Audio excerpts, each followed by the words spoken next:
Yes, I live in Canada, in Toronto, and I've been in the recruitment field for over 35 years. So I'm probably one of the most well-seasoned recruiters in the Canadian marketplace. And I used to work in the more generalized field, I built a company called the Pinstripe Group of Companies, which was one of the largest independent temporary staffing companies, which I sold to one of the multinationals. And I started Argentus about 12 years ago. Argentus's focus is purely in the area of procurement and supply chain. And the reason why I've chosen to focus in this particular very narrow niche is because there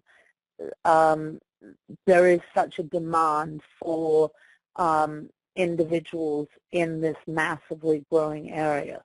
And there is a tendency in the recruiting field for people to be generalists.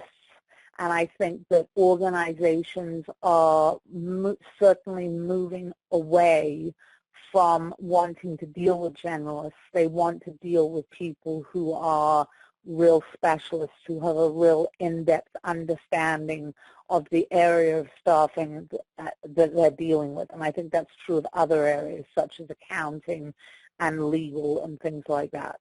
And so that is why, with the advice of many mentors at a very senior level, it was suggested that I would do something like this, because there really wasn't anybody in this particular space.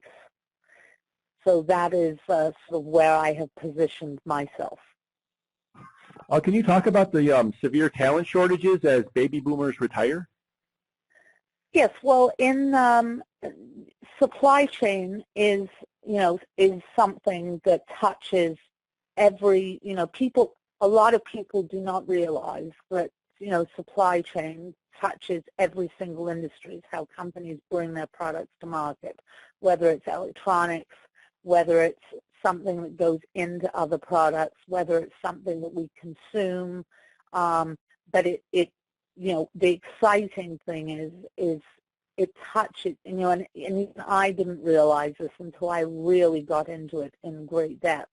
It's an area that touches every single market, and it's really integral to how companies and business in general operates. And it's really about how companies get to be competitive.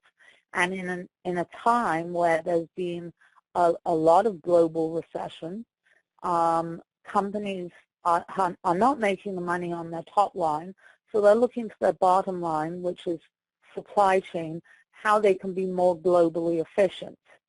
And that is having a better supply chain. The problem is, which is something that I'm very concerned about, is that in the next 10 to 13 years, baby boomers are starting to retire, and they are the people with the real knowledge about the supply chain. Every year, just in Canada, there are going to be 65 to 75,000 new jobs in procurement and supply chain. But so with those people leaving the industry, there are not enough people coming into the industry to replace them. And I think companies are, it has been an area that something that I've been very concerned about.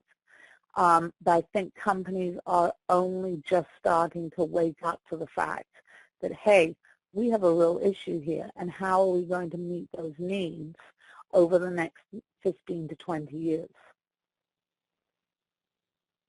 And do you have any final recommendations regarding this this challenge?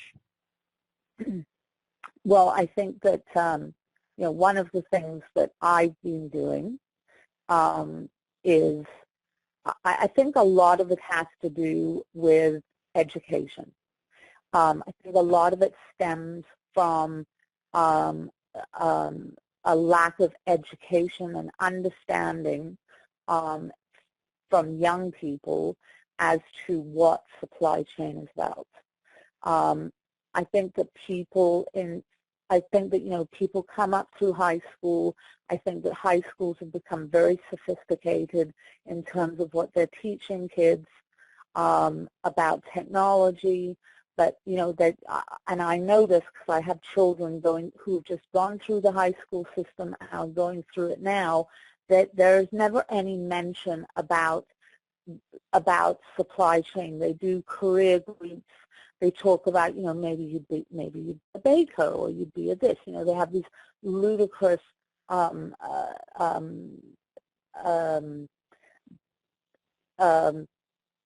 discussions and analyses that they do, which says that you should be in these types of things. But something that I find quite remarkable is that they never discuss or mention or educate or facilitate any discussions about what is supply chain and what does supply chain mean.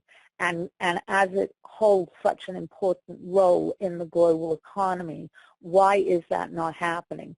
And I think that if that were happening more often, I think that kids would be coming out of high school and going into university with a better understanding of that.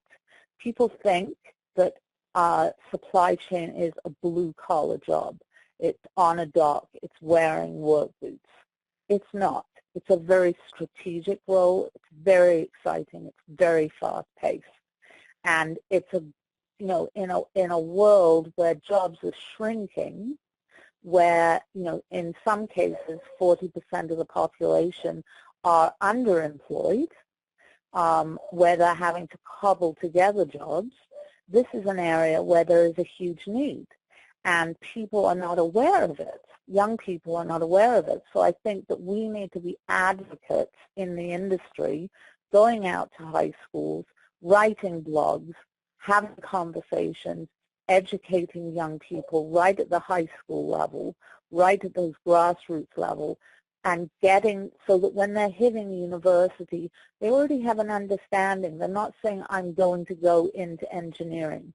They have an understanding up front that supply chain is something exciting. Women going into supply chain, it's something that should be really encouraged. Young people in supply chain, really encouraged. And also, finally, the last thing is that, companies are working very hard to reduce their spend in terms of hiring staff on their own. They're using places like LinkedIn. They're bringing in-house talent acquisition groups in-house into their organizations. And that's fantastic, because they're trying to cut their costs in terms of using outside suppliers. But the reality is those inside talent acquisition groups cannot be experts at everything. They can't one minute be working on filling a marketing role and the next minute be working on a finance role and also be expected to understand what supply chain is all about.